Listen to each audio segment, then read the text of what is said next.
देखिए, आसाम के मुख्यमंत्री खुद होम मिनिस्टर है। Law and order situation control करने में वो बिल्कुल नाकाम है। उनको रिज़ाइन करना चाहिए। और वो खुद लॉ एंड ऑर्डर सिचुएशन वो क्रिएट कर रहे हैं। कुछ गुंडों को उन्होंने रोड पे छोड़ दिया, रास्ते पे छोड़ दिया। बोनाफाइड भारतीय नागरिक को बराबर हैरेस कर रहे हैं वो लोग।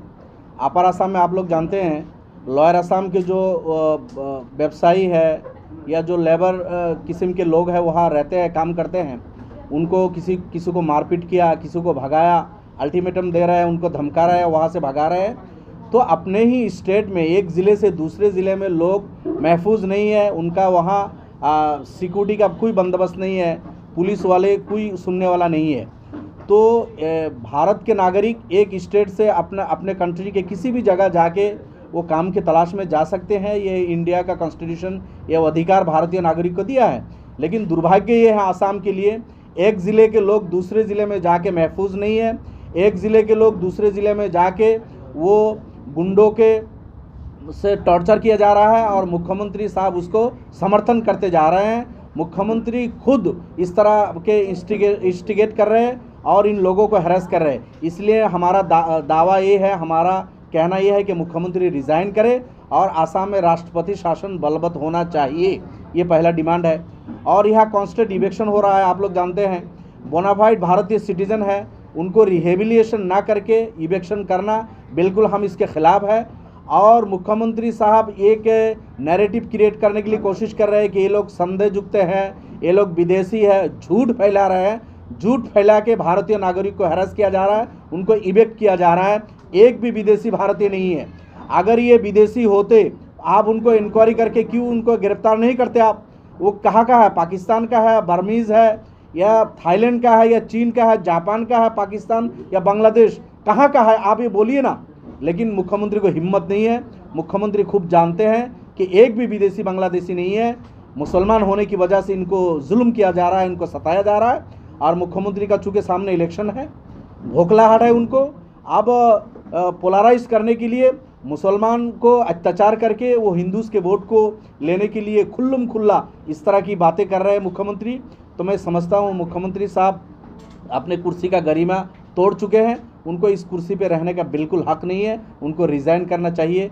आप जिन लोगों को इवेक्ट किया है उनके बच्चे स्कूल नहीं जा रहा है, उनके बच्चे कॉलेज में पढ़ते थे, आप कहाँ जाएंगे, किस कॉलेज में जाएंगे? उनको वहाँ से भगा दिया, वो रोड पे हैं। अब उनके पास ऊपर छत नहीं है, बच्चों को स्कूल जाने का कोई बंदोबस्त नहीं है। तो बच्चों से, स्टूडेंट से उनका एजुकेशन का हक छीन लिया, लोगों से उनका जीने का हक छीन लिया। मुख्यमंत्री का ये जुल्म हद से ऊपर कर दिया। इसीलिए हम ऑनरेबल हाई कोर्ट और सुप्रीम कोर्ट से दरख्वास्त करते हैं कि आप 100 मोटो केस लीजिए और इन लोगों को रिहेबिलिटेशन का बंदोबस्त करने के लिए इस सरकार को कंपेल कीजिए। और मुख्यमंत्री जो ह्यूमन राइट्स छीन रहे हैं, बच्चों को, स्टूडेंट्स का जो पढ़ने का राइट छीन रहे हैं, इसके खिलाफ जो कार्रवाई होना चाहिए वो कार्रवाई करे।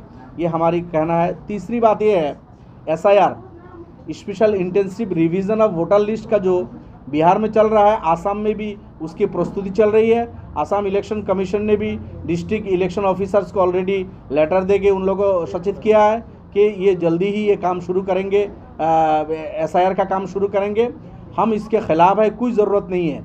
चूँकि आसाम में आप लोग जानते हैं कि NRC का काम हुआ है, 15 से लेकर 19 तक 5 साल लोगों ने अपना सब कागजात इन लोगों को जमा किया और 66 का वोटर लिस्ट, 51 का NRC, 71 का वोटर लिस्ट और लोगों का लैंड रिकॉर्ड और बहुत सारे डॉक्यूमेंट्स लोगों ने जमा किया।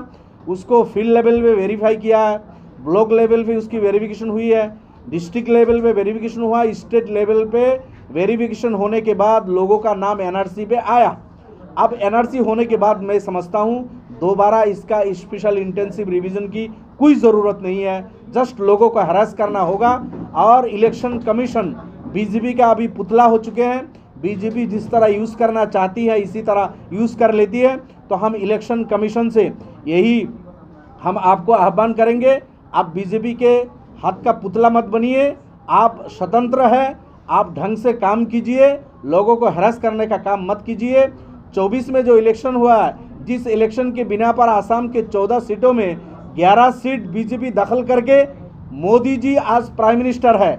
अगर ये वोटर लिस्ट आपको पसंद नहीं है, वोटर लिस्ट पे अब अगर गलती है तो बोलिए मोदी जी रिज़ाइन करें, अमित शाह जी रिज़ाइन करें फिर उसके बाद आपको अगर रिवीजन का करना है तो करें, लेकिन उधर आप मतलब रिज़ाइन नहीं करेंगे, इधर आपका मतलब है तो लोगों को फिर लाइन में खड़ा करके आप परेशान करेंगे, ये नहीं चलेगा। इसलिए एसआईआर का हम खिलाफ हैं। हम मांग करते हैं कि बिल्कुल असम में एसआईआर ना हो, एज यूजुअल जिस तरह वोटर लिस्ट का रिवीजन होता है उस तरह रिवीजन होके वोटर लिस्ट निकले।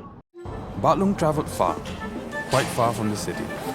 He's always left wondering if he's going to get done early to catch the bus back home to his village. Are you tired of waiting? Have you had enough of all the running around?